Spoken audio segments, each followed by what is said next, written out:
sino yung barangay chairman na yan na? Hindi ko siya kilala, pero actor. Confident na confident. Sabi ko, ay gusto ko siya. Finally, nung nagka-eksena tayo, kinabahan ka? Yes, of course. Chanda Romero. Eh, tamang-tama pa naman ang haba ng mga linya niya. Diba, Direk Malu, you were the one who directed that scene? Pero sabi ko, wow.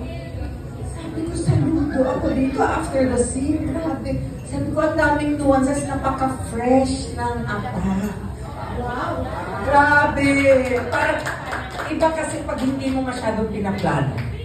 So, eto talaga. Ano ba ginagawa mo kasi? Attorney ka ba talaga o artista ka? Ngayon, gusto ko kay Miss Malu. Madam, Direk Malu, baka pagalitan ako. Yeah, but I'm really, really glad to have known you. And ngayon, pwede na akong maging kriminal. Pwede. I can call on you on anything. Of course. Happy birthday! I'm glad to be here with you and glad to be part of this special